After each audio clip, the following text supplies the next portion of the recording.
All right, today we're going to pull back the curtain on the invisible force your air conditioner is constantly fighting. We're breaking down the science of staying cool, and really, it all kicks off with a super simple question. You know that feeling, right? You walk into a building and one room is just perfectly comfortable, but the one right next door feels like a sweltering sauna. It's a super common problem, and believe it or not, it's not always about the AC unit itself. Well, the answer to that mystery is something engineers call the cooling load. It's basically the grand total of all the heat invading a space, and really understanding it, well, that's the secret to making a room comfortable. So, to really get a grip on this cooling load thing, we need a battle plan. We're going to break it down into the 5 main ways that heat sneaks in and turns a nice room into a hot box. Now, what's really cool is that engineers have basically boiled this whole fight down into one single powerful equation. This formula right here, Q total, is the total amount of heat we're up against. I know, it might look a little intimidating, but trust me, it's really just about adding 5 different kinds of heat together. And here they are, our 5 main culprits. We're going to walk through every single one. You've got the seep of heat coming right through the walls, the beam of direct sunlight, the insiders, like us and our computers, the intruder of hot air sneaking in, and finally, the newcomer, which is any warm stuff you bring into the room. This is our roadmap. Okay, let's start with the most obvious enemies, the biggest ones. All the heat trying to get in from the outside. And it really attacks in 2 major ways. First on our list is the transmission load, or what I like to call the seep. This is that slow, steady, but constant heat that literally soaks through a building's skin. You know, its walls, its roof, even the floor. Just imagine a giant sponge slowly absorbing water. That's basically how your building soaks up all that ambient heat from the outside. So how do you actually measure this seep? Well, engineers have a pretty neat little recipe for it. It basically comes down to 3 key ingredients: how good your insulation is, how big your walls are, and the difference in temperature between the inside and the outside. Let's break that down real quick. U is basically a report card for your insulation, and funnily enough, a lower grade is actually better here.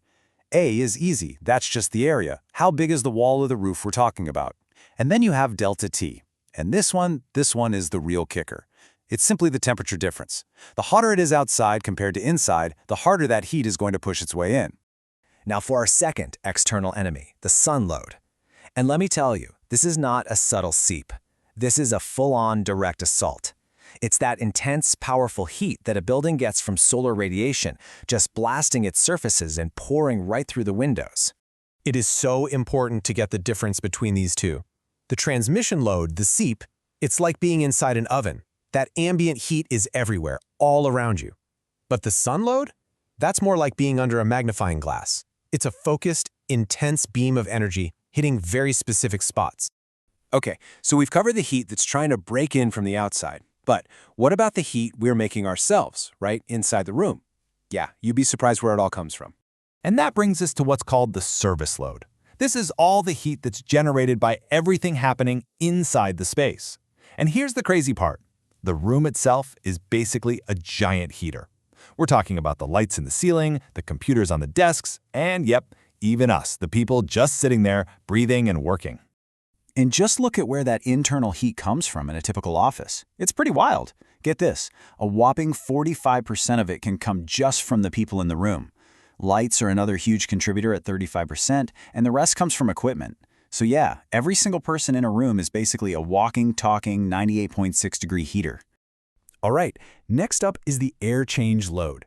Think of this as heat that's a professional hitchhiker. It catches a ride on any new air that enters the room. Sometimes that's on purpose, you know, through a ventilation system. But more often, it's just hot air sneaking in through an open door, a window, or even tiny little cracks. Every time outside air gets in, it brings its heat right along with it. And our 5th and final heat source is the product load. This is the heat that has to be physically pulled out of any new stuff you bring into a cool space. A perfect example is a supermarket. When they roll in a big pallet of room temperature sodas, the refrigerators have to work overtime to suck all the heat out of those cans. That extra work, that's the product load. Okay, deep breath. We've identified all 5 of our heat enemies. Now comes the fun part. We bring it all together, calculate that total load, and figure out the perfect cooling solution. I absolutely love this analogy. It makes it so clear. Think of the total cooling load as a heat budget. Each of those 5 sources we just covered, Transmission, sun, service, and the rest is like a heat expense. Our job is to account for every single one of those expenses to figure out how much cooling we need to buy. So, we come back to our mastery equation, but now it should look way less scary, right? The total cooling load is just the sum of all 5 of those individual loads. All we're doing is adding up all of our heat expenses to get the final bill. So after an engineer crunches all those numbers for all 5 components, they land on one single, all-important number. For, say, a small office, that number might be something like 3.5 kilowatts. This isn't just some abstract number. This is the target. This is the enemy we have to defeat. And why does that number matter so much? Because that single number is the absolute key to choosing the right size air conditioner. If your AC is too small, the room never gets cool. But if it's too big, you are wasting a ton of energy and money. You have to get it just right. And this brings us to the final piece of the puzzle, evaporator capacity, or Q. It sounds technical, but it's just the official name for an AC unit's cooling power. And the golden rule here is super simple. The AC's cooling power, its Q, must be bigger than the total cooling load we just calculated. Your firepower has to be greater than the enemy's. It's that simple. So let's just boil this all down. What are the big takeaways here? First, cooling load is simply the total amount of heat your AC needs to kick out of a room. Second, that heat is coming from 5 different places, both outside and inside. And finally, calculating that total load isn't just busy work. It's the absolutely crucial first step to creating a space that's actually comfortable and efficient. And, that brings us to a bigger, maybe more interesting question, doesn't it?